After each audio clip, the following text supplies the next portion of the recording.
Okay, we are live. We are live. And we're all settling down.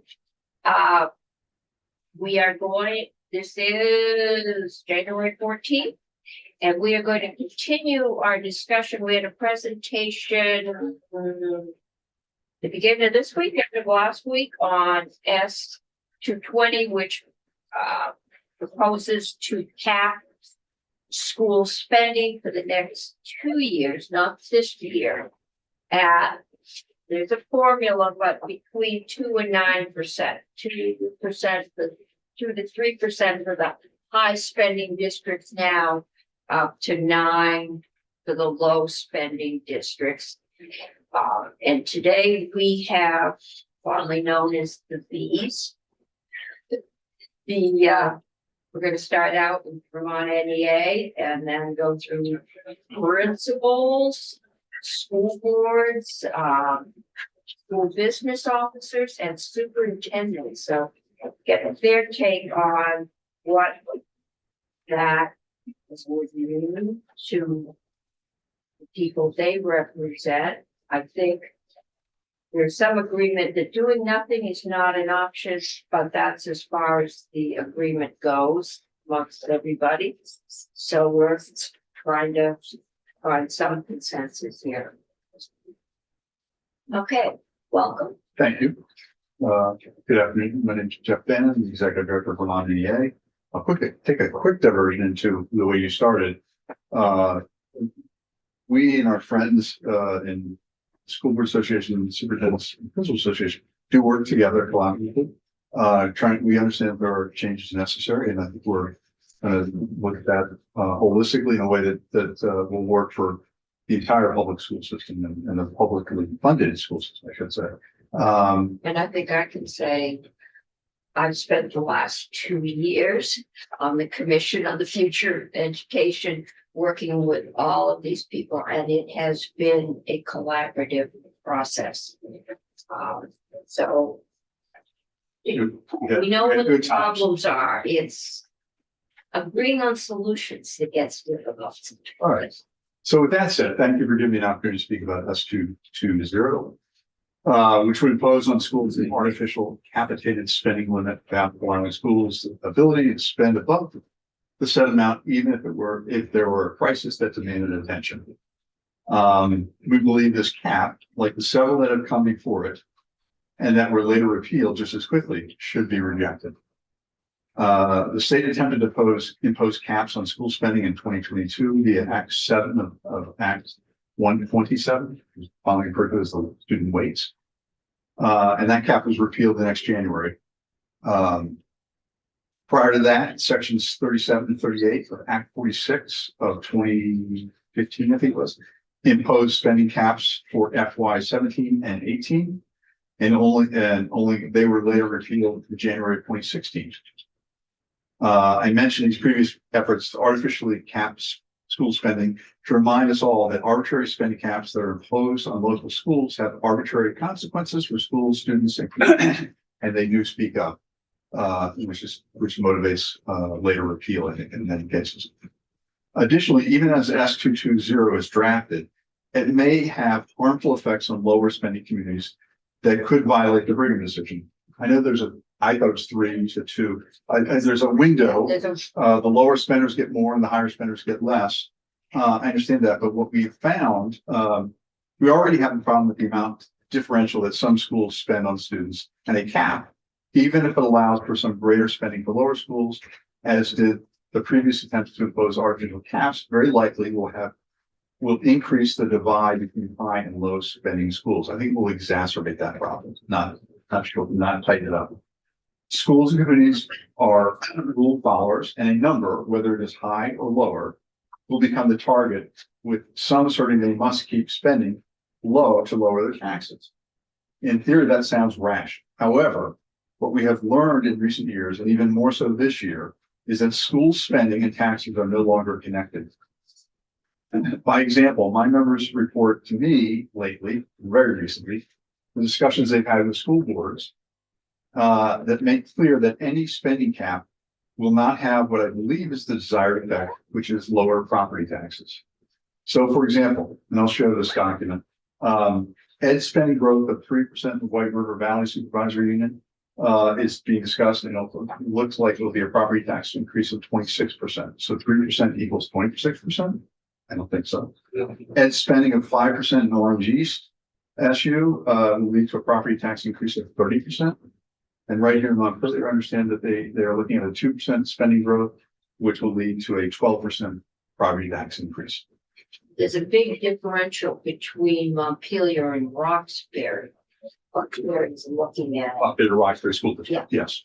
what the taxpayers in Montpelier want is significantly different in Richmond. I believe it's the CLA that's driving. There are many factors, but as I understand it, it's impenetrable to fully learn. And when explained, people are left more befuddled than they were previously. And I think that's part of the problem. And so what I would suggest is, we at Vermont EA have said for many years, we think you should abolish the property tax and move to an income tax to fund our schools. We think now is really the time. The property tax system is broken at the moment. There's very little connection between spending and property taxes in anybody's mind. Have you got hard numbers? Because I've heard that. I've been, and it's the public assets that has been really pushing it. And when I went to it, they were talking about 60 million. Everybody says that I've got 1,000 millionaires. If I've had them spend 7% of their income, plus they're already paying 9 something, I think, on their income. If I had them do 7%, that gives me $70 million. That's less than the general fund has been contributing to buy down the property tax. And if we go to pure income, the reason we didn't do it when we had the summer study was that many lower income people pay on their property value. And so if we went to pure income, they would pay more. And it may, all I can tell you is we did hundreds of curves and graphs, and it just didn't work as logically as it sounded.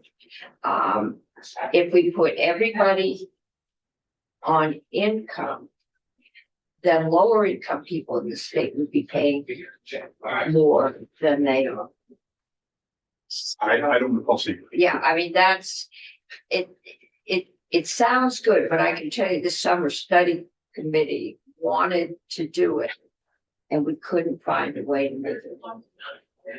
And just, saying everybody should pay 7% doesn't make enough money. We are seriously looking at taxing the wealthy people who don't pay income tax here with a second home tax. But that's going to take a couple of years to get all the grant lists and everything. It's contingent on the foundation work. Go ahead. Yeah. Please. But we are looking at that. So we are trying. Thank you. Those examples are those budget spending, education spending, weighted spending, or My understanding is it's growth in ed spending. education spending? Well, yeah, I mean, as opposed to what in the school district? There's weighted spending, there's education Right. spending. I think it's the true, what they believe to be their budget over budget, the increase in spending, budget over budget. But we've been told we are three.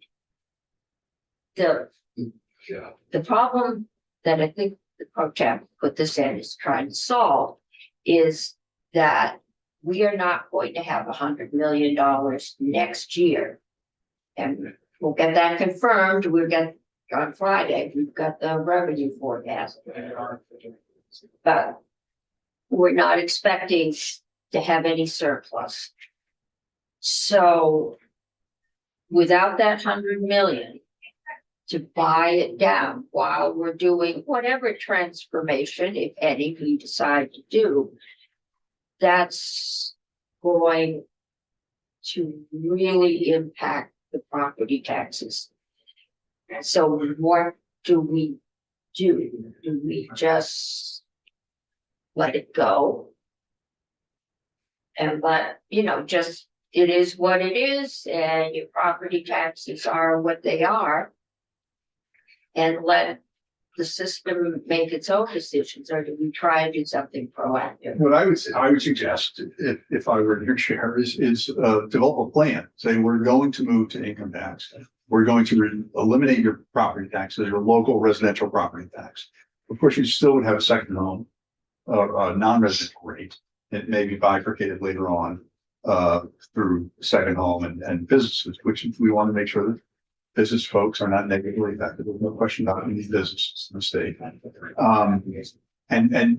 I think Vermonters will understand that if you set something that they believe in, abolishing the property tax as a viable way to go, moving to the income tax, which is completely understandable for everybody to do it now. We spend $9 billion in the general fund. It works. We can raise a lot of revenue with an income tax instead of using an antiquated, frankly, an 18th century funding model of person's ability to pay is based on the value of their property. That may have worked in 18 something or other, or 1700. It doesn't equate today. People pay their taxes, whether it be income tax or sales tax or anything, out of the income they have in their wallet. And so they don't pay based on, well, I'll carve off a piece of my 10 acres and pay with a quarter acre or something like that to the town. And that's an antiquated system. We are far beyond that. We should give Vermonters a goal to say, we're going to go to the income tax, eliminate the property tax that you so incredibly don't understand at this point. It's so confusing and convoluted. Nobody understands it. And I think they would go for it. And I think that would be their approach. I would take. That we have tried that. And we had a summer study committee, and we couldn't find a way to make it work. I understand. I think there was, but it does work. It funds $9 billion, the general fund. It can work. Right. The But total budget is 9 billion, general fund's like 2.4 billion. we need to raise Okay. another 2 billion to pay for education. And that's the present cost of education. So unless you're just saying, well, just take it out of the general fund, well, then how do you pay for everything else in the general fund? We would have to raise an additional $1 billion and going up by over 10% a year lately. We would have to raise that additional money, which we already have one of the highest marginal tax rates in the country. How high can we go? New Hampshire has nice ski mountains, nice lakes, and no income tax. So they're 10 miles away. I think that's what we're trying. It is logical to say it should be on income, but we haven't found a way to do that unless we could go the European and Canadian way and go to a 50% income tax and pay everything, but that's not acceptable in this country. So it's finding those numbers that work, that have stopped us from just doing them. And the numbers I've seen are in the 60 to $70 million range. And that's a little better than decimal dust, but in the overall budget, that's 2/3 of what the general fund has been moving over here. And we're not going to have that money next year. And that's money that's not going to housing or the food shelf or paving the roads. And it's all of the sales tax money. So that's what we're trying to find out. It's how Well, I'm gonna have people come in and talk to us about you. So we're already, what you're saying though, is we are already funding a portion of education with the income tax. So Well, it's the still- surplus that has come in, unforecasted surplus. Nobody expects there to be an upgrade in income next year, and we're funding it to cover a portion of the increase, not the base budget, but just to buy down a portion of the increase that has been voted the last 2 years to the level where everybody is screaming the tax rate is too high. Because the education fund isn't generating revenue as fast as the cost is going up. And the only place we can raise it, we can raise the sales tax, which, or we can raise the property tax. But income tax pays basically for everything else in state government. Yeah, except the transportation fund, and It's got a problem. anyone has driven our roads lately, it has serious problems. And it's gonna get worse. It's definitely going to get, there are now 3 huge deep potholes appearing. My understanding is their expenses have gone up 43%. I don't Yeah, know whether no. year over year or what it was. It's asphalt equipment. Right. And likewise for Labor. schools. All Yes. those things are going up too, out of their Right. control. Except incomes. People's incomes are not. So we're trying to find another way, but we haven't found a simple way. I don't think anyone likes. What we tried to do in Act 60, as far as I can figure out, is we tried to maintain local control and meet Brigham. And we did that, but it is a very complex system to do it. And we also had a general fund transfer back then. For We many, did. many years we did. Well, but that got switched off to the sales tax. The sales tax used to go into the general fund and then approximately the same amount got transferred. We, rather than do the transfer, we took the sales tax revenue and put it in. So that money was going into the general fund. It's now going into the ed fund. So it, And we've added things to the education fund too. Significant. That fund did really well on that because Wayfair did that. yes, we did way That's pretty better good. on that. That was before Wayfair. Yeah. And the people that are struggling across the hall note that.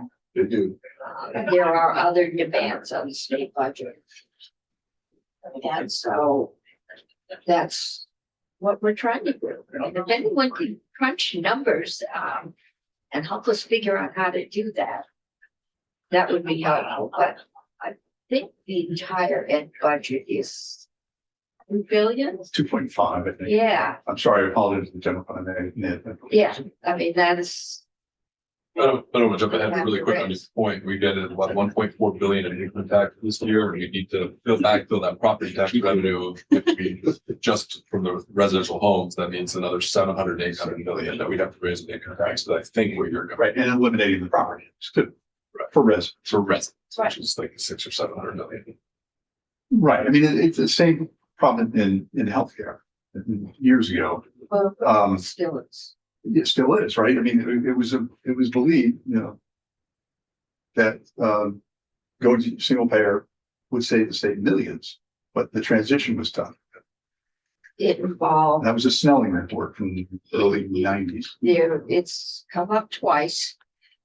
The amount that would have to be raised on the income tax has come up twice.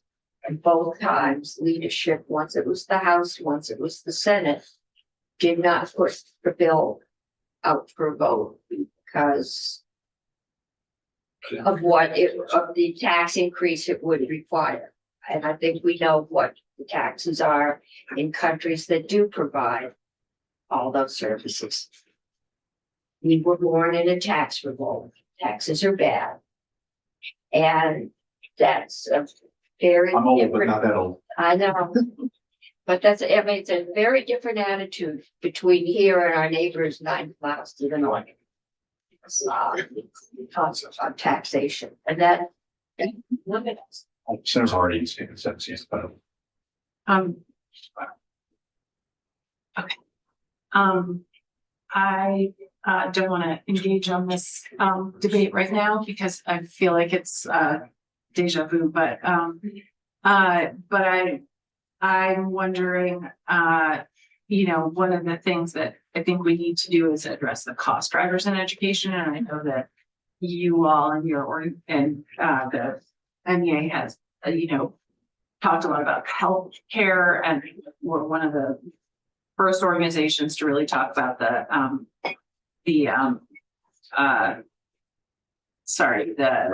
reference-based pricing. Thank you. But I'm wondering, and will take a little time to implement. And so we're not going to see it directly in the next year, probably at least, maybe. Yeah. So I'm wondering if what your, aside from the income tax, which I want to put aside, what are your ideas, or what this year are you thinking about in terms of cost containment and addressing the actual cost drivers in education? And right now, I mean, last year, I think there were 400 educators who were lost their jobs. If that happened in one company in the state, it would be all hands on deck, part of the labor administration, you all, everybody would be on board with trying to figure out that. So we believe there's going to be a fair number of RIFs this year. So that's not what we're advocating for. But I was going to say, is that what you want for the cost? But the reality, the school boards are doing their job to manage to their budgets that their communities can handle. And their schools can handle to educate their kids.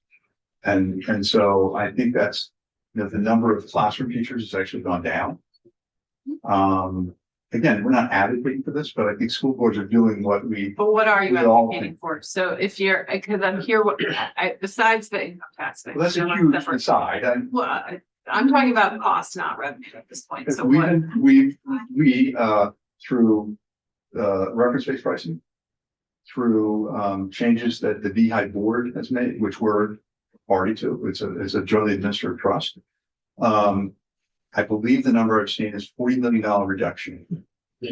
So we're $40 million reduction in totality. The changes the Green Mountain Care Board has done, Act 55, which is the infusion drug, reference-based pricing, and changes that the VHI board has made will save $40 million. That's significant. And so we're doing, that work collectively with. Can you send me that? Yes. The breakdown of that? Breakdown of that. Sure. That would be helpful. So I think that I agree that arbitrary spending caps are really problematic. I've said that already. But I also, know that we need to reduce the cost of education in our system, and we need to do it on the sooner side. So that's what I would love to hear from you and others. Sure. I mean, one thing we've talked about it as part of our income tax proposal, but it's another portion of it is relook at what the ed fund is paying for. Previously, the general fund was paying for social services and things of that nature, mental health for students. That sadly has not kept pace in the general fund, and schools have had to step into that breach. I think you have the superintendent of Montpelier Roxbury in this office or this room last year saying it was $10 million additional expenditures on their part to make up for that, not on the people or whatever. But that is a sizable increase that schools are incurring. That was a shift, intentional or not, but a shift to the property tax from the general fund. So we would ask that you re-examine what's coming out of the ed fund that previously was coming out of the general fund. How was that previous? I mean this, like technically, how was that coming out of the general fund, and what switch was flipped or change was made that moved something over the ed fund? Well, so during the pandemic, met with then Secretary Mike Smith, who said that the mental health system had collapsed in the Northeast Kingdom at the time, and it was likely to roll forward. I've not seen anything in the budget that would pick that up and reestablish that. So what happened is in the Northeast Kingdom, those schools there had to step in to that and meet the needs of kids who were desperate for assistance.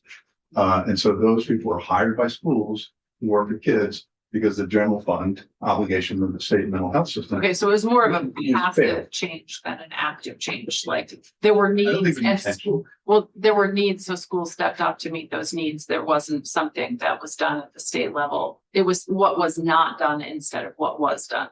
Well, then you have the pension was added to the end of 2018 Okay, teacher pension. And that's a normal cost, but it's grown. It was 8 million then. It's now up to 30 something million. That's pensions. Those, those add up. Mhm. So we're asking to take a look at what's coming out of the ed fund that previously was coming out of the general fund. well, So if it's a you'd be lower willing to cost. send me the numbers, that I would be interested to see. On the, That, for 3 million. the 40 million Sure. and any other ideas you have. Okay, Thank you. thank you. And I think we can agree, whether it was COVID or social media or something in the water, that the increase in mental health issues is something that has appeared, and also behavioral issues, something that has appeared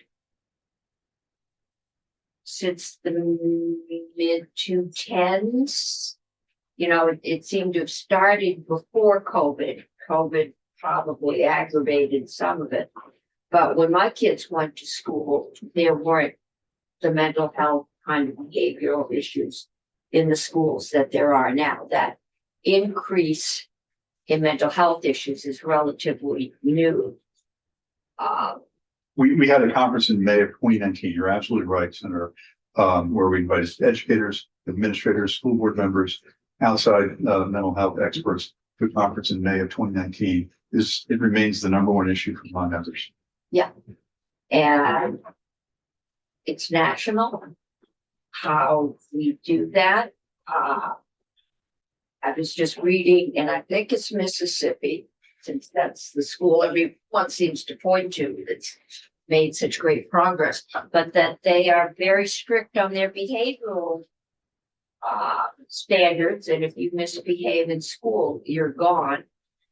We don't allow that or anything close because of equity concerns. But I can see where that has also increased the burden on teachers. And this isn't the committee that should look at that, but that may be something we tied your hands too tightly. If there's no consequences, then why not? Okay. My moment may have passed, but I'll go for it anyway. Talking about the income-based funding, I think I think we should be throwing everything on the table at this point, because we're in sort of dire straits. But it does seem as though there's no other state in the country that does it, as far as I know.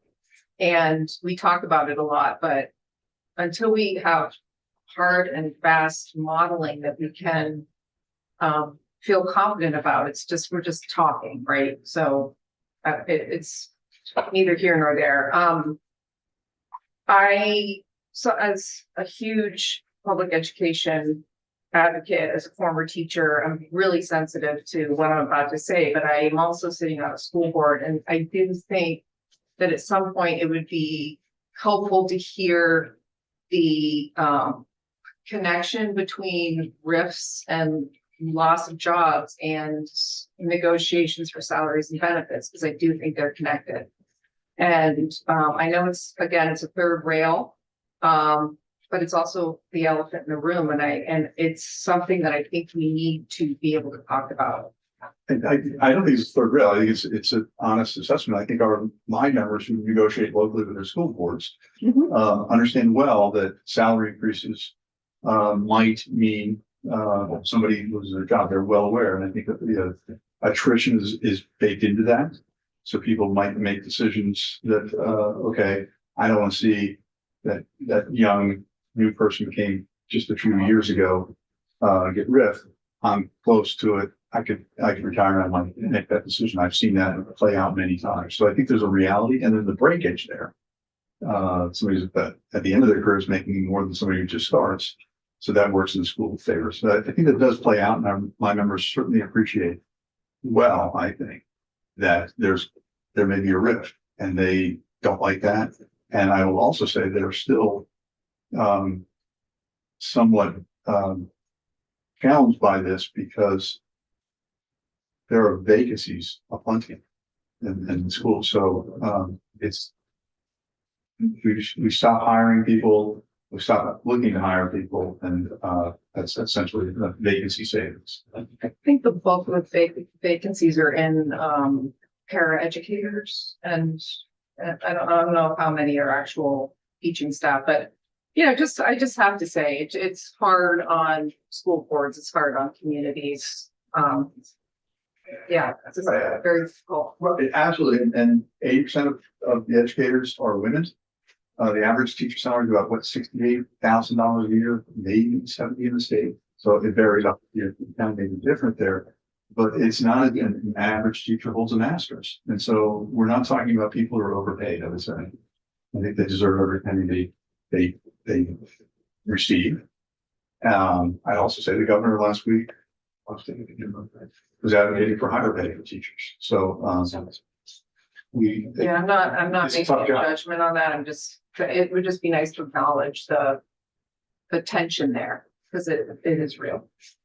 And I think the other thing that's been concerning is that we know our high school graduation rates dropping. Depending on which tester who you talk to, our test scores are not what they used to be. And that the poorer schools, when you let teachers go, you're losing something. And that some of our kids, we're pretty sure, are not getting an adequate education or the education they deserve because their communities can't afford it. And that is also not acceptable.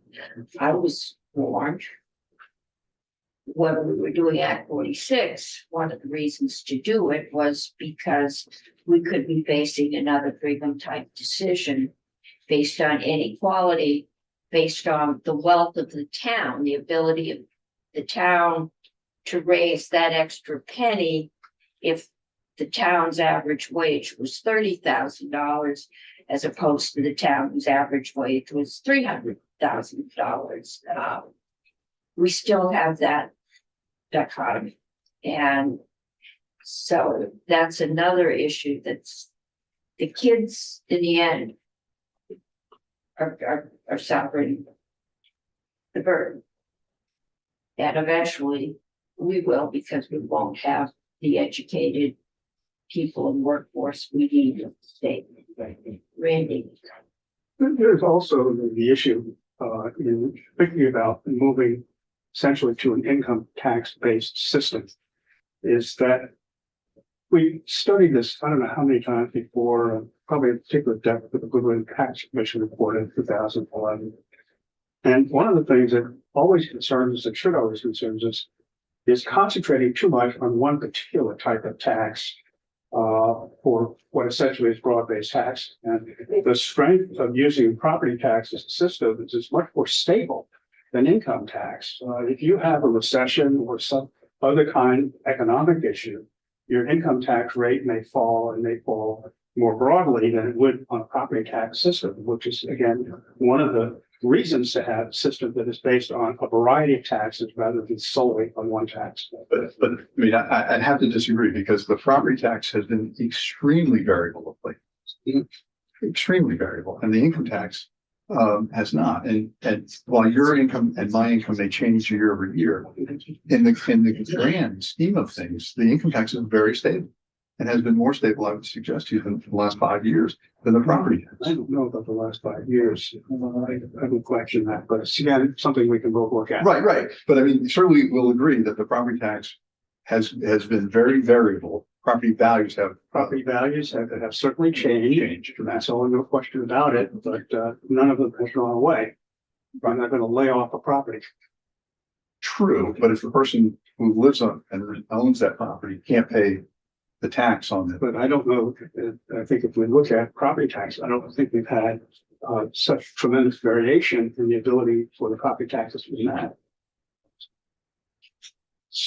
I agree. I think we're saying the same thing on that one. I think, and that's basic, people pay. And based what on I'm their just income in basically their home. saying is that there needs to be a diversity of tax sources to give us more comfort that in the event that you have a problem with one type tax at one particular location, it is less likely to affect the entire economy. It won't have an effect, but the entire economy, whereas if you're relying on one single tax as opposed to the It's like- exclusion of other, It's like then you have a investment. greater problem. Right, it's like investment going diversification. Couldn't agree more. Okay, thank you. Thank you. Listen, I hope we've had this discussion so we won't have to have it with everyone else. Jeff is born the brunt. So Jay should get a free walk here. That's right. Is that what you said? But they will.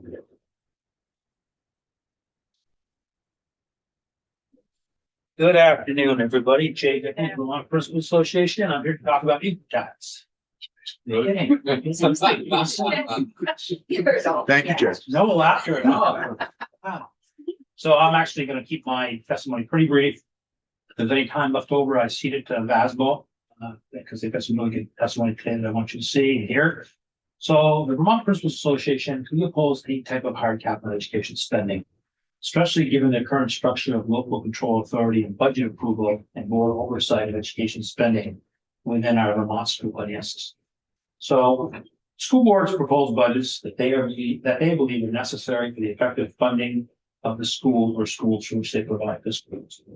Then the voters in those communities decide to approve those budgets or not.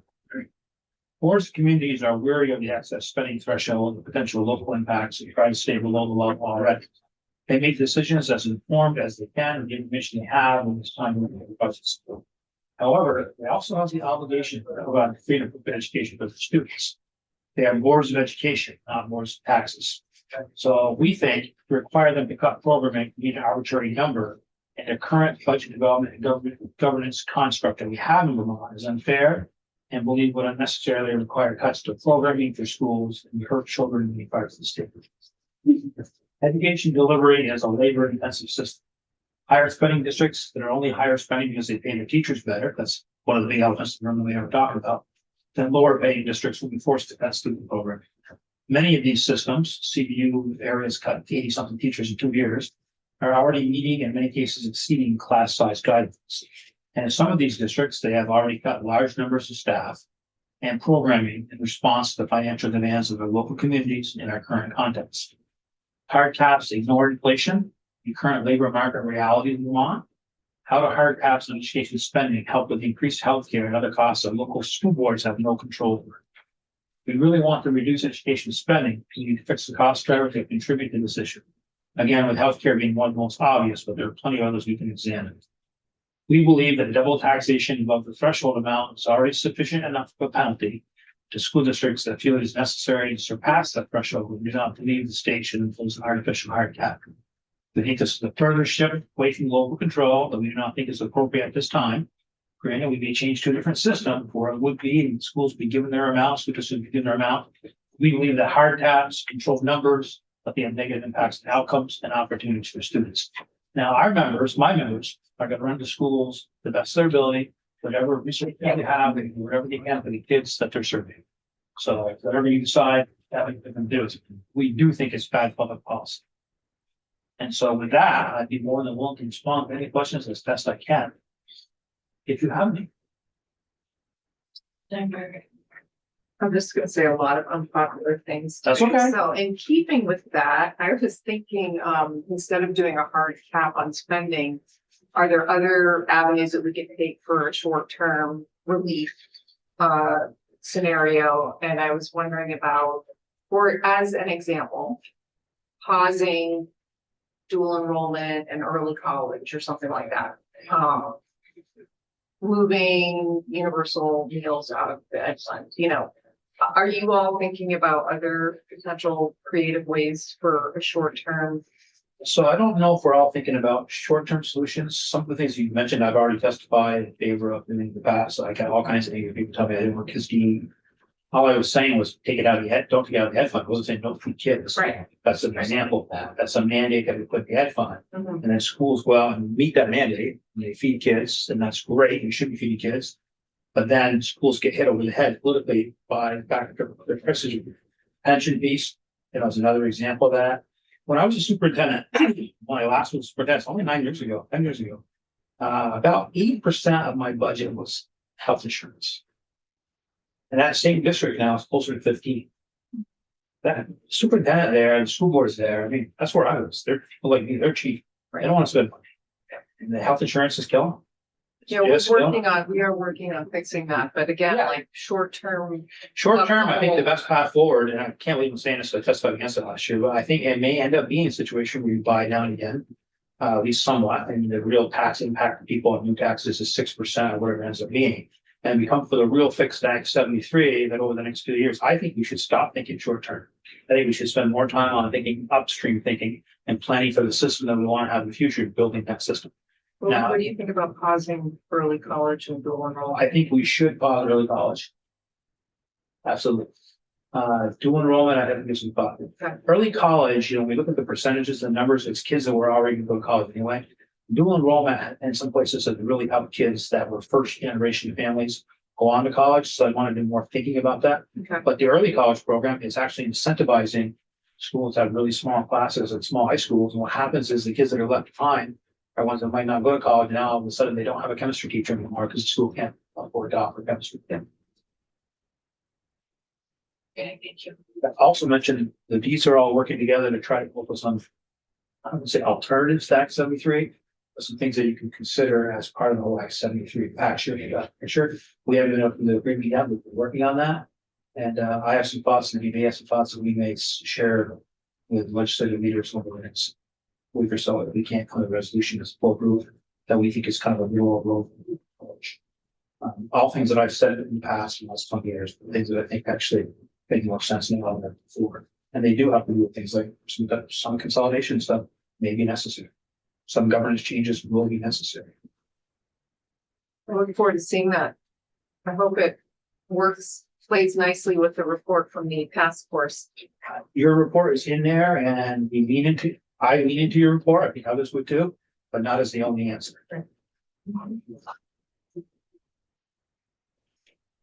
Questions? I think that's what we're trying to figure out is what is the answer? The general fund is underfunding important things now. Yeah, we're in a dilemma. We've got a housing crisis, we've got health insurance crisis, we've got transportation crisis, we've got a school funding And we crisis all at the can't- same time. And we don't have people. Yeah, and we can't attract new taxpayers.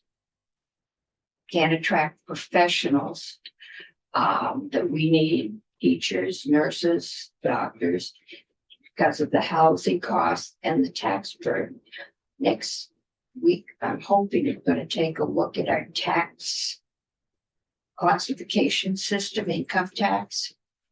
I'm starting to wonder if that might be contributing to some of the professional high tax burden, because we start our top bracket fairly lowly, low if you're looking at Compared to a lot of them. two professionals in the family. 340, I think, is where it will start. Yeah, so I don't know if we can do it and stay revenue neutral, but I want to look at it. We have a lot of our members that say they can't keep teachers because of housing. Huge, Yeah. huge problems. I never heard that for the last 5 or 6 years. They just teachers can't stay here. No, they can't afford it. I know they're taking jobs and they can't find housing. Right. I'm hearing that from employers. Yeah. That they hire people and they can't find housing. Yeah. It's a national problem. Probably would require a national solution on the level of the GI Bill without the issues in the GI Bill, but something on that magnitude. Because it's national. And I know we're working on it. I think everybody has good intentions. Yeah. It's gonna take a lot of hard work together, and I think we want to be, again, upstream thinking. Let's not just be reactionary, let's think about what is the education system that we want to have for our state 10, 15 years, start there. Yeah. And okay, what do we need to get there? We need to do something about our infrastructure. We have crumbling schools. It's a huge problem. Maybe we need less schools, but newer and better schools, infrastructure. And maybe that's the one we We'll need. pay for And how do we get one? it. Yeah, Yeah. it's like our bridges, all but two, one in Montpelier went down in the 27 flood. We put them all back and then they all went bad at the same time, surprise. I'm pretty sure all your schools went up within a 5-10 year window to deal with the baby boom. Yep. And now they're all 40, 50 years old. Exactly right. All the roofs are leaking and they need major maintenance. True. And we have some that I've said, some people wouldn't send their dogs to some of our school conditions. They're wrong. And I think our employees, they're in the can with the systems that they have, but they're in situations, in cases where the building has outlived its usefulness without major reconstruction or new construction. And when we do that, we need to be thinking about what's the best fit, how are the places where we can combine. You know, from my office, I can hit 3 high schools with baseball. I question. In Montpelier High School, U32 was Spalding High School, love all 3 of them, Mhm. but we could build a really comprehensive high school. And the question is, how do we do that? Senate finance figures out how to pay for it. I So, know, 15 years ago, if we'd started, but right now, But we gotta start sometime. We Can't gotta keep kicking the start. can, because Right. it's getting, the bond bank testified in House Senate earlier this week, and they were saying it's around a $250 million add-on to that 6 billion we're talking about every single year that we wait. mhm, You know, if I have an old car and it keeps breaking down, it's costing me all kinds of money to fix the car. Eventually I gotta buy either a newer car or put some real money in the car. So we're to pay for the new car than to keep paying for the. I think what you're saying is we need a plan. We need a We plan, need a plan. begin with the end in mind. Imagine that. Okay, so, Did you have a question, Senator Hardy? I can't see you, Ruth, Sorry, I just had a request, because it just feels like all we're doing in here is just like listing all the horrible things instead of talking about positive solutions, and it just gets depressing after a while, and so it would just be, I know that there are lots of big problems out there, but I'd rather be talking about solutions. And In fairness, we were asked to come testify on 220. I know, This is- I thought your testimony was great. and- I've got a bunch of things I can talk concise. about. Turns out- I want to hear positive solutions. That's the same I asked Jeff, the other Jeff. Yep. Or, is that, not your Jay, sorry. No, but there's. There's another Jeff. I know Jeff, the other Jeff is back now. Yeah. Super It confused. really is. But anyway, I want to hear positive solutions, and I look forward to what you guys come up with. And if you can all agree, that's great. If you can't, just tell me what you're thinking anyway, because Yeah. it just sitting here and listening them and saying back in the day, this was the problem too. It's just, we have to focus on positive we solutions. have to find. And if you just send us some suggestions and. We've got some stuff. I'm hoping that we're gonna come to agreement on some things, the 4 of us. We're actively talking about it, and we'll see. We're supposed to set up a funding system, but the funding system also gets tied. Yeah. To the number of schools we're funding and class size and It's all connected. teachers and, yeah, we're laying off teachers, but we've got teacher vacancies and we've got teachers without full credentials and we're hearing this across the board with all kinds of healthcare professionals, all kinds of professional jobs. And I think you're right. I think we need to give people a vision as to where we're going. Definitely want to be part of that conversation. I think that's probably conversations and again. All you folks, if you go out the hall and come up with some ideas. They'll probably Only like that. it better than what we do. But the other one, and I've asked, it doesn't have an organization of the taxpayers. The people that build the communities that are being forced out of Vermont. I'm concerned some of them probably more renters, but as the property taxes raise rent, are being forced into the homeless population. And we know that one's growing. Like, I remember when Montpelier had one homeless person. We made the national news because she was sleeping in the ladies' room at City Hall. We have a lot more than one homeless person in this town right now, and most of them are homegrown. They aren't migrating in. And I don't want to increase that population. I want taxpayers to be able to retire here and not worry about if they're gonna be able to feed themselves in 6 months. So, Me too. yeah, I think we're all reaching that age, right? Yeah, sure. Want to know the groceries are gonna be there. Thank you. Okay, so, Thank you. yes, any thoughts would be helpful to us. One up soon. Elizabeth is on. I can see Elizabeth better when she's got half a screen than when she's just a postage stamp size. And the commission hearings. Okay, Stu, the floor is yours. Thank you very much for having me in today to testify on S220. I'm Sue Siglowski, the Executive Director for the School Boards Association. And as you know, the bill would cap school district spending in FY 28 and 29 based on prior year spending. VSBA does share the goal of cost containment. In fact, our 2026 legislative platform strongly supports stabilizing education costs and property taxes. Where we differ is in the approach. Rather than broad spending caps on school budgets, we believe Vermont will see more equitable and sustainable results by targeting the major cost drivers within the system and specifically school employee health benefits. So specifically, the SBA recommends consideration and analysis of capping the actuarial value of public school employee health benefits. Employee health care costs are the most significant and fastest growing pressure on school budgets. Health benefits for public school employees are approaching $400 million annually, and they have grown faster than inflation and state revenue. Premiums for the most commonly selected plan have increased by roughly 125% from FY18 to FY25, while inflation over that same period was 32%. And if current trends continue, healthcare costs will consume 20% of school district budgets within the next few years.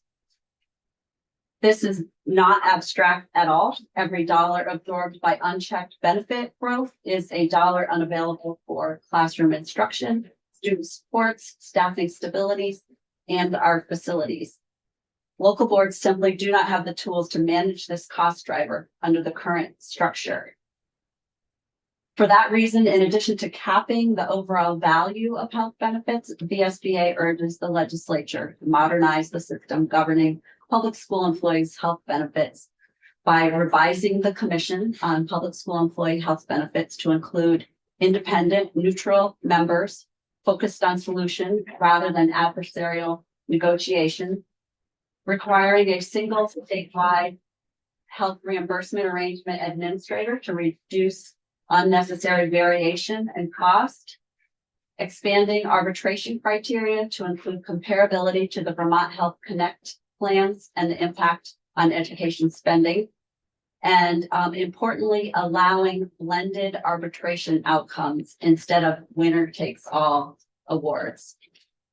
These reforms would help bend the cost curve while protecting educational resources for students, and they must be part of any serious education transformation discussion.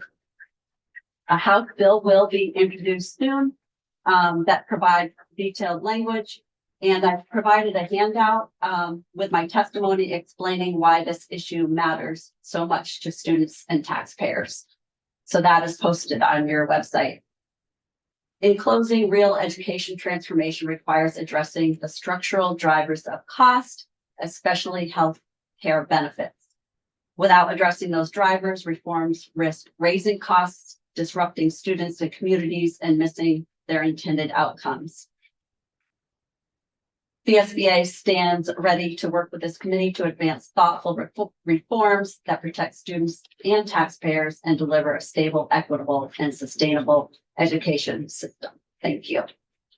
Okay, and we have that. So that we are definitely, we have to get off the, we should go to do health insurance in this committee this year. And I have a feeling the NEA might have some feelings about this, but it's definitely something we'll take more testimony on, because that is a cost driver. And I know down the hall, we're doing everything we can to get those numbers down. But like all of this, it's not a quick procedure, so. I'm really glad to hear we're gonna take more testimony on this. That's great. And you know, to Senator Hardy's point, thank you for actually presenting some actionable steps. And you know, I mean, I looked at one of your pieces of testimony, but it looks like there are 4. So it looks like it's fairly thorough, and I just wanted to say thank you. You're welcome. Yeah.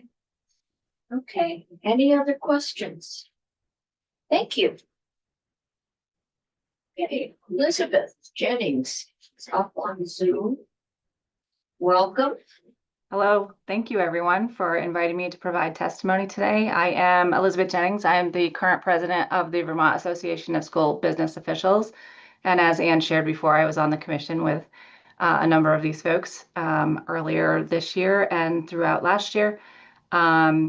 VASBO's members, school business officials across Vermont, are responsible for developing and administering school budgets, managing taxpayer resources, and ensuring districts can meet statutory obligations and educational needs. Each year, we as district officials and boards, we set targets for our budget, and those guide our spending. They often focus on limits to expenditure growth, per pupil costs, and tax impacts. These targets aim to balance the fiscal responsibility with maintaining high-quality educational opportunities. However, when strict caps are imposed, the budget process will shift from exploring educational priorities to simply meeting a financial limit, which often reduces the discussion of program quality, innovation, and long-term goals. We do share the legislature's concern about educational cost growth and taxpayer affordability. We agree that during a transition period associated with Act 73, including the process of redistricting and the phased implementation of a foundation formula, a temporary funding mechanism may be necessary to ensure continuity and stability. The challenge in identifying an appropriate mechanism is significantly compounded by our uncertainty surrounding the law's ultimate implementation. At present, the structure and composition of the new districts remain unknown, and so there is insufficient data to reliably estimate or model the fiscal impacts of the foundation formula. Given these unknowns, any interim funding approach needs to be flexible, prudent, and designed to maintain stability while the necessary details of our Act 73 are fully developed and clarified. VASBO is concerned that S220 does not fundamentally address the underlying reasons that school district budgets increase, and that a spending cap as proposed would likely drive decisions that harm educational quality and student outcomes. S220 proposes the spending constraint mechanism without addressing the actual factors that drive our rising costs in the Vermont education system. The principal cost pressures that we face are well known and largely structural and difficult to control.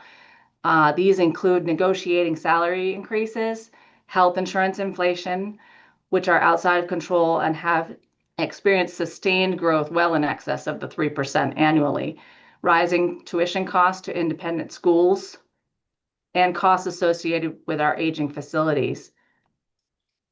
S220 would limit district per pupil spending increases in 2 years, regardless of whether districts are absorbing those cost growths that are outside of their control. If enacted, it would risk focusing districts to cut programs simply to comply, especially in years where the actual cost of maintaining those services exceeds the cap. If we are interested in moderating educational cost growth and the resulting tax impacts, we urge the legislature to consider policies that directly address these costs rather than imposing a blunt cap on our total per pupil spending. Specifically, we believe a more effective and transparent approach would include consideration of a cap on the actuarial value of health insurance plans, which Sue was just very explicitly sharing and talking about.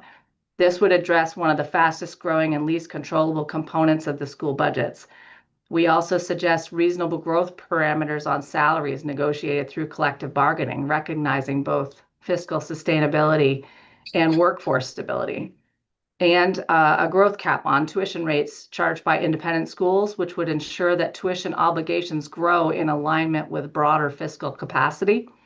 Targeting these cost drivers would provide system-wide cost discipline without forcing districts to reduce instructional programming or student services in order to comply with a spending cap.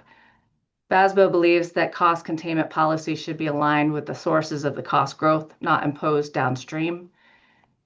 We also looked at Act 127 from 2023, which I believe Jeff brought up in his testimony, where a 5% cap was on homestead property tax rate increases that was intended to smooth transition effects from pupil-weighted reforms. The design and mechanics of that cap generated unintended consequences and destabilized our outcomes across the system.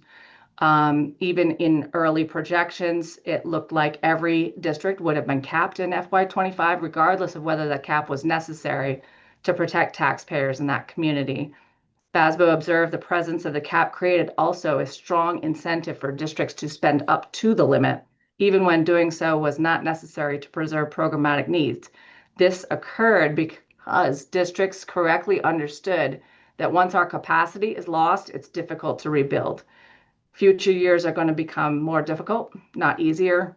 Any unused cap room might be unavailable later, and a district that stays artificially low may be disadvantaged in the future. These dynamics are documented in the public finance caps, create incentives to spend, preserve future flexibility rather than to spend only what's absolutely necessary. And in conclusion, VASBO appreciates the legislature's interest in cost containment and recognizes the urgency felt by Vermont taxpayers. However, we believe that this proposal does not address the root causes of the educational cost growth, and its spending cap approach is likely to force districts to reduce programming while creating incentives to maximize their spending, repeating the same distortion that we experienced in FY25. We urge the committee to focus on the reforms that target these actual cost drivers and provide stability and predictability rather than imposing constraints that will ultimately reduce educational opportunity. I want to thank you for everybody's time, and I'm happy to answer any questions. And I also agree with everyone who has shared previously. We've been working collaboratively together amongst the Vs and would welcome coming up with anything that helps you in the solutions as we move through this. Elizabeth, I think everyone has mentioned the cost of health insurance. We know that. And we know that when we went to the statewide plan, that many teachers got a lot better health insurance than they had in the past. And other school employees also benefited because some of them weren't covered, and they are now. And I don't begrudge anyone good health insurance. I think we've also heard teachers' salaries. I don't think anyone begrudges teachers either an adequate salary or decent benefits. It's a hard enough job. What we haven't talked about, because if those are, well, you negotiate them, but they're pretty much set costs, is what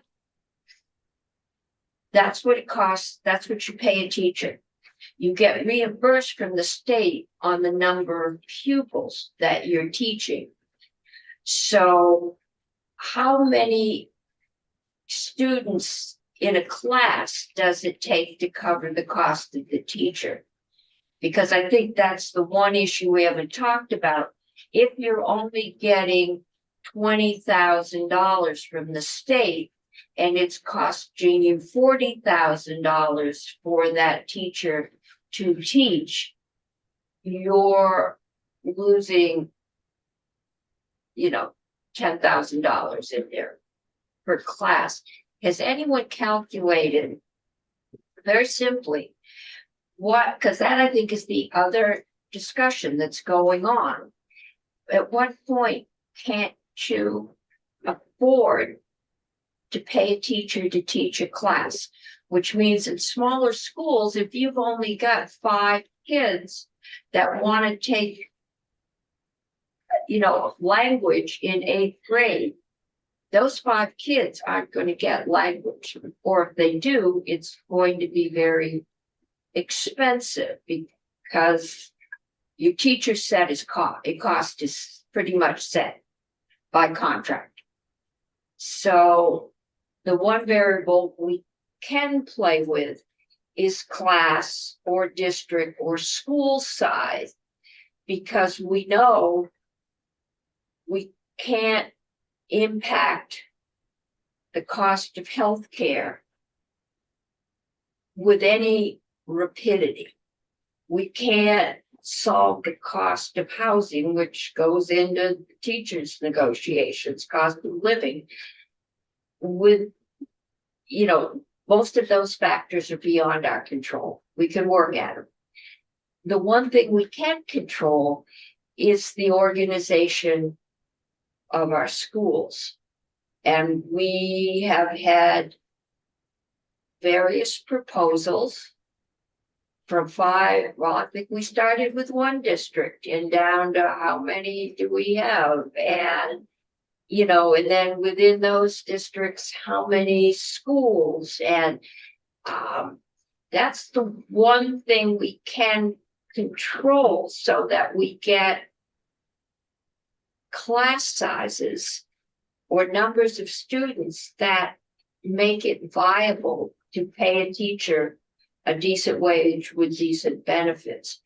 And I think, but that involves difficult decisions. Some of us parents didn't believe you should shield your children from the consequences of their actions. When you touch the hot stove, you get burned. We have been shielding taxpayers from the full cost of their school votes by putting money in. We're not going to have that money. So we could just let it go and let individual schools maybe finally make the decision. But we would have to go to some kind of a foundation formula where you just can't export that cost onto the education fund and basically spread it out over everyone. So that's, I think, there's all kinds of things going in there. We've been doing a lot of talking. We can take a look at Sue's, and we will. Sue's suggestions. I'm pretty sure other people will have other opinions about that. But it's the other thing that's causing the controversy. It's the school structure. It's how many kids in a class and how many kids have to be in the school. Because there's nothing that indicates that Vermont is improving in its educational performance. If anything, the indicators are starting to go the other way.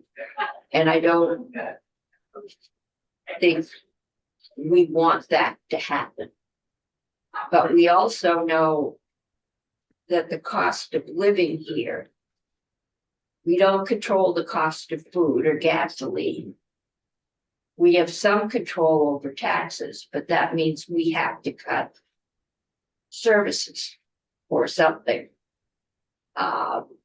So I'm trying to get everybody engaged in this other, much more painful discussion about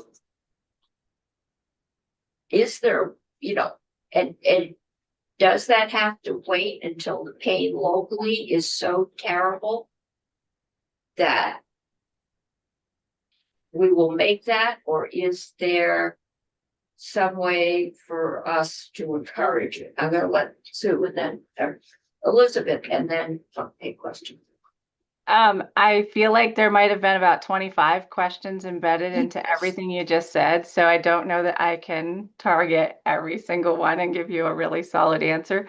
But I would say that when we talk about these cost drivers, like for instance, the health insurance, I think it's in the governance on how those plans are derived. And I think there is change that can be made. Right now, those plans their actuarial value is somewhere up around 97.5 or 98%. So that means out of pocket expenditures for anyone, not just teachers, but anyone in a school district, even including myself, I hardly pay a dime for anything. I pay a little bit of a premium out of my paycheck, and then I have an HRA embedded into the plan, and the HRA dollars are paid first. So it's rare that I ever have to pay anything out of pocket for a prescription or for a doctor's visit or any of my medical needs. That's crazy. It's crazy the way the plans are designed. And then when you're negotiating for those plans, the way the system and structure is set up is that they are forced to pick one plan and proposal or the other. They can't pick pieces and parts of the proposals and piece together something that logically makes sense for both the employees and the employer and the cost that is driving that health insurance. So it did end up being a much more costly health insurance program to districts than what they anticipated it would be. So that's just kind of my nutshell on the health insurance. In regards to my comment about salaries and growth, I don't have like specifically on teachers, but I would say that in the district I'm currently working for, 78% of our costs in this district are personnel. So that's entire personnel, benefits and salaries. And that's a substantial portion. So, you've got buildings and you've got other expenses, professional services, services to students that are special education, that are all outside of your staffing. I'm talking strictly staffing, not contracted service personnel in your buildings. It's just staffing is 78%. That's huge. And I think that you can get at that a little bit by going for the class sizes and school sizes. You can get at, how many students should be per staff member to try to drill in on how many staff members is really adequate to provide adequate services to all the students that are in your schools. And considering the needs, I appreciate the weighting system because that kind of gives a little appreciation to the needs of each students being very different from each other. But I think there still is a way when all of us are personally negotiating for salary increases, we're just ratcheting up against the other districts to try to maintain our staffing. So it's hard enough to employ anyone, but if we're competing with the district next door for teachers and paraeducators and all of those staff members, we just keep ratcheting up our salaries to make it so that they'd rather come work for us than work for them. And that just continues to increase the growth there. So if there's any way, not necessarily people have mentioned statewide contract for salaries. I don't know if I agree or disagree with that, but there could be something implemented where a growth range is put on districts so that they can't negotiate higher than X salary increase, but also appreciating cost of living for those staff members and wanting to give them adequate raises for what they're doing for work. I don't know if that I'm focusing on more of the cost drivers that I shared. And then we talked about the independent schools, placing a growth rate on that. I think those are all just areas where we could curb the spending growth without actually placing caps. And that just begins to get at the overall cost of education. Okay, Senator Beck. Hey, Elizabeth, you've mentioned, I think 3 times about independent schools tuition rate growth, that's a problem. Can you share your math, please, that shows how that's evolved? Not right now. Can you get a chance to send that over? I don't have specific information. I could pull that to see what the current tuition rates are on independent schools. It's more in concern to how those rates are derived and driven, that there isn't cost containment measures set upon them, and that we basically, in many cases, especially school districts who live in an area or operate in an area where there are students that must be tuitioned into those independent schools, they don't have a lot of choice on where those students are going to go and where they tuition them into, and they have no control over the amount of the increase each year in their tuition rates. So you're not saying that the increase is the problem, it's more that they don't have control over the increase? Right. They don't have any control or say or ability to choose to do something different, basically. So there's no math there, it's just a perspective, I guess. Yeah. Okay, I've already moved our next topic on, so we've got one more witness on this one, which is Jeff Francis. Familiar face. Are you ready for me? Hi, we're ready for you, Jeff. Welcome Okay, back. thank you. How's the volume? Is it okay? It's great. Okay, thanks. Thank you for welcoming me back. I retired in August of 2024. I haven't paid too close attention to what's transpiring, although I did take an interest in the Act 73 progressions. The only reason I'm here is because Chelsea Myers, who's the current executive director, is out on parental leave. So I'm helping out on a temporary basis. I started really in earnest at the beginning of January for the legislative session. And it seems like, we've been at it a month, even though it's just a couple of weeks. I think this is day 7. Yeah, I wanted to start by saying that in general, I appreciate the testimony of all 4 of the prior witnesses. I think Sue has got a pretty good handle on the large scale cost drivers. And I thought Elizabeth did a nice job in terms of talking about the challenges around allowable growth or capping provisions, just in terms of how they respond to local school district budgeting. I've given you some written testimony, and I'm going to speak to the points in that testimony thematically. I did not think that I was going to do this, but the opportunity presents itself. And I want to talk about a presentation that Senator Brock did to the superintendents in his 2012 campaign for governor, where he came to the superintendents and he took a piece of flip chart paper and he drew 2 intersecting lines with an arrow pointing upward and an arrow pointing downward. And it was a very simple illustration. And he asked people if they knew what it was. Nobody knew what it was. And he said, well, it's the upward arrow is the cost of education in Vermont, and the downward arrow is enrollment. He said, and I'm waiting for the day when we have the most expensive cost per pupil in the country and no pupils being educated. And that was a pretty poignant illustration. It was obviously an exaggeration, but if you look back 14 years, it's really the trajectory that we're on. We have declines in enrollment and increasing costs.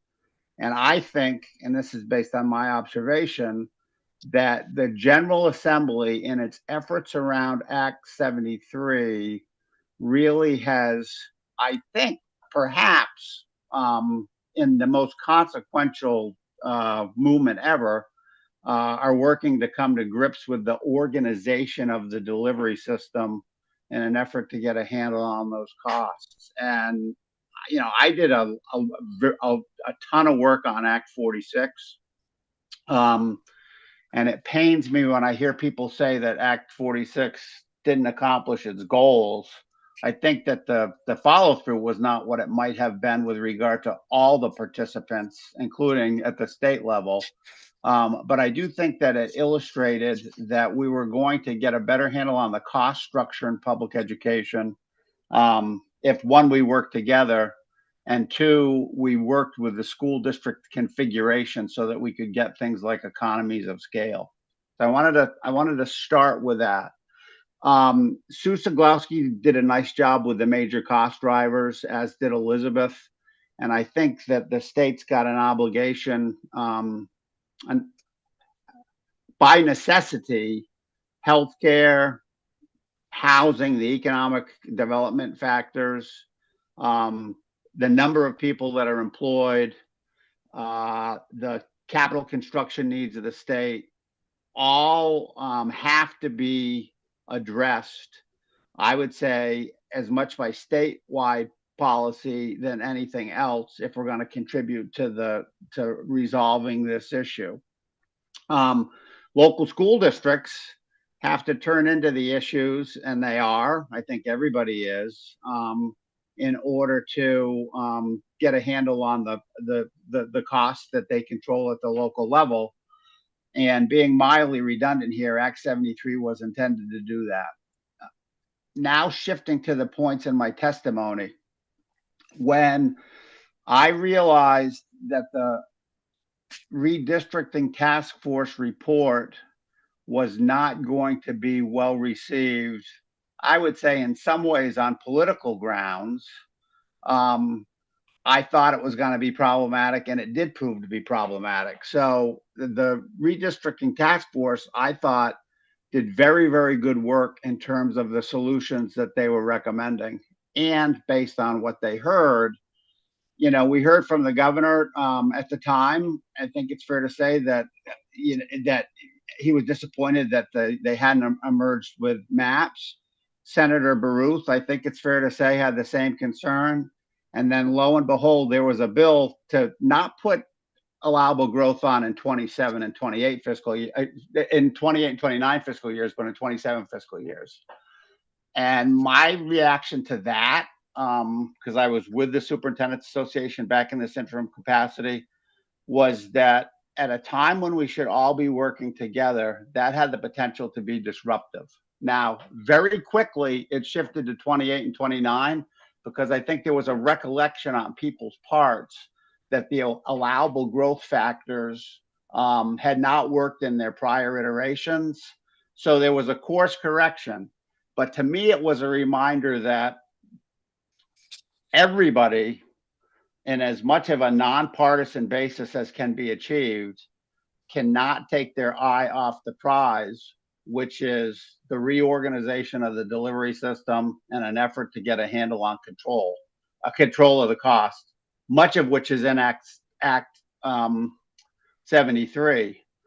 I thought that the approach taken by the school district redistricting task force was a learned approach. I think if you look at that report in its entirety, there is a tremendous wealth of information about what needs to be done to get a handle on the costs in the state.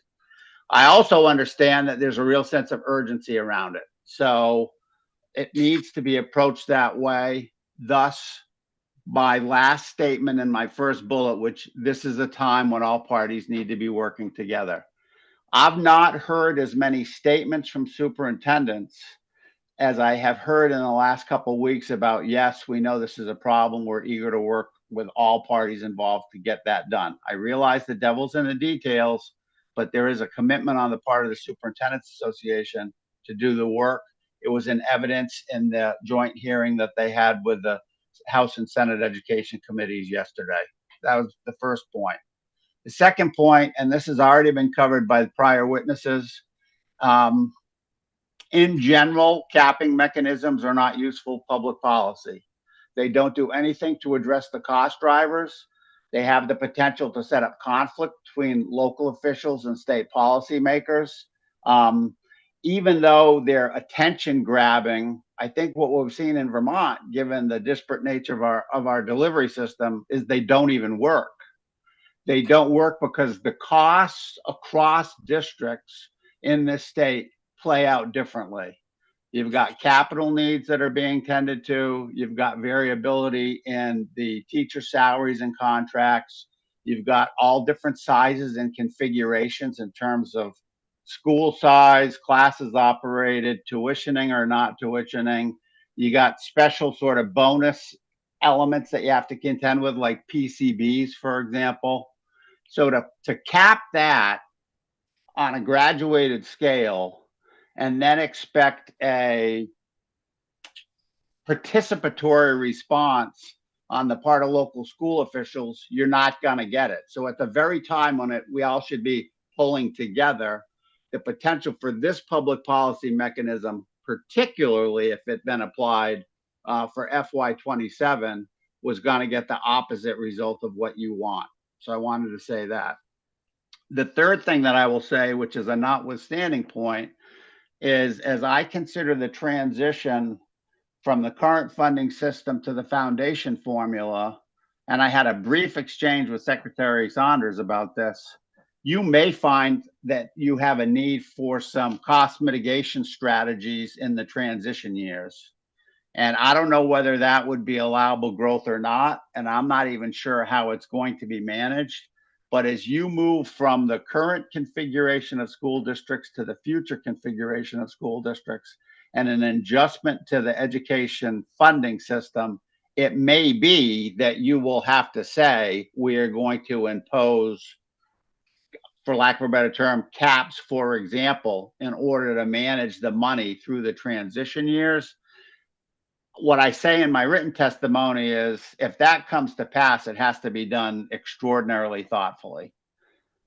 I'll stop here with this confession. I think, for me to sit here and make these points, given the magnitude of the challenge, the temptation may be to say, easier said than done, or that's a trite response to the immense challenge that the state faces with regard to the education delivery system. But my themes are, number one, the time is now, and I think everybody knows it. Number two, we should be generous with one another as we sort of navigate these waters, and it ought to be policy-based, not politically based. And number three, I think that the public education system is quite precious for what it is, both currently and historically for the state of Vermont.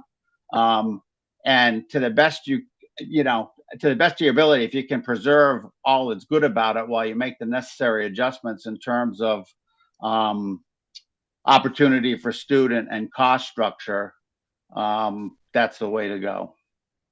So, it probably sounds like a person who's been away for a year and a half and just came in to talk to you today, but that's the message that I wanted to convey. Actually, that's a nice perspective because you've got a little distance. I especially agree with you that, yes, we dropped the ball, everybody, after 46. And we've waited till we've hit a crisis point.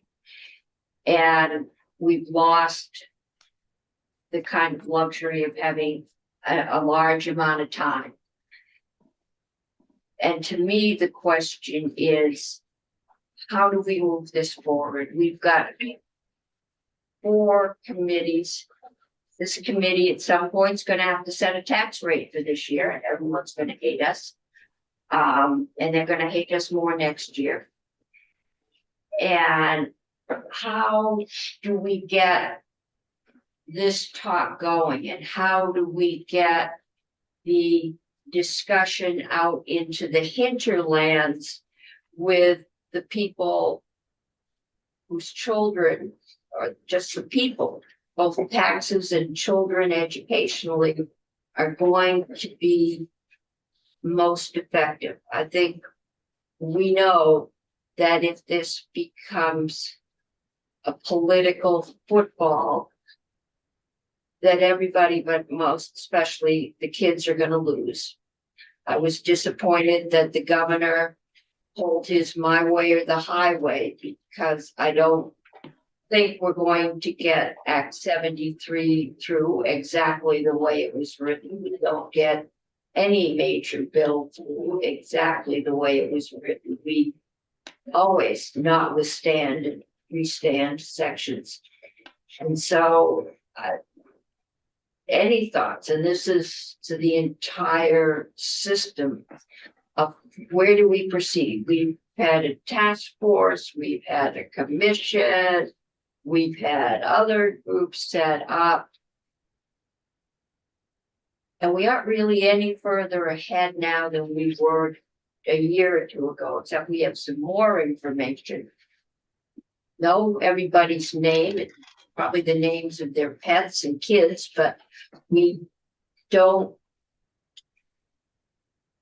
We're still dealing with the same system we were a year ago, when we are saying, still looking at the same kind of Onion solutions that we looked at last year and the year before, and nobody likes. So that's just a general question, and anyone that wants to work with us on that, drop me a line. Jeff, good to hear from you. I think I heard you say that the last times an allowable growth percentage cap was applied, they didn't work. But just to confirm, my understanding, what I think I also heard from Jeff Bannon, is that they never went into effect for any fiscal year, right? They were in law and then repealed before they had any downward pressure on spending over the last 8 to 10 years. Is that correct, Jeff? I think, Jeff, if you're asking me, Jeff, I didn't do the research that Jeff Fannin did. He cited with specificity the prior instances. I think that the reason that they weren't implemented is because local school officials came out of the woodwork and talked about, given the variability in the delivery system, how those caps would affect the budgetary process. Another example was, and I think you saw this in the last iteration, you've got districts that, because of the culture and voting patterns in those districts, they won't utilize the capacity that they're provided. And you have others that wouldn't otherwise push right up to the limit that they're allowed, but then go to that place because they're allowed it. So I'm not well situated this minute to sort of debate the history. My point is, it's really, and it's a blunt instrument that affects both the ability for school districts to fund what they need in some cases, and also provides the opportunity for school districts to fund what they otherwise would not have funded. So my point could be summarized this way. You're not going to do it for fiscal year 27, which is a good thing, because you're not going to lose the goodwill, I think, that currently exists in terms of working together to address the challenges associated with Act 73.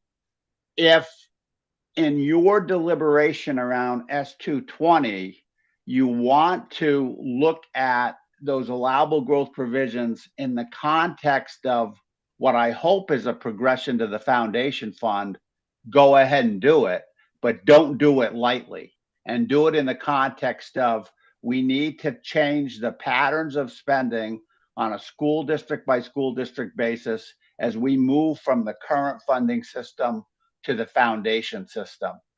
I don't have any detail on that. If you were to say, Jeff, you're not understanding my question, we're thinking about going to allowable growth in 28 and 29, but not doing anything else, then I would say, I don't think that's fair to the school districts in the state, in large part because A, I don't think hard caps work, even on an allowable growth type of a formula.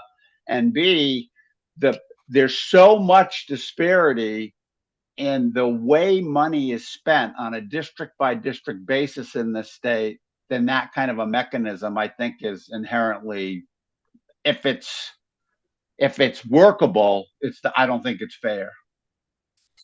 I'm under the impression that these have never been in effect applying the spending cap on school districts. They were in law, but repealed before they had any net effect. That's my understanding. I think that's true. Okay, thank you. Yeah, sure. Okay. Yeah. Jeff Fannin for the record. I think in large measure, Senator Chipman, you are right. However, the Act 46 caps were repealed on January 30th. And by then, all the budgets in large measure had been established. So while they were repealed, the effect was a downward pressure, and the cap did have an effect. So to say it didn't have an effect is not accurate. It was just repealed too late to have much budget effect for that fiscal year. That, on the, Did have down. About 3/4 of the districts, it did affect. yes. It It lowered their it spending. did. Oh, it worked. It worked. Yeah, Yeah. I agree. It worked. It worked for that purpose. Okay, committee? Alright. I'm serious. I am looking for path forward, and I think we're all gonna have to thread that path together. I think Senator Brock was prophetic.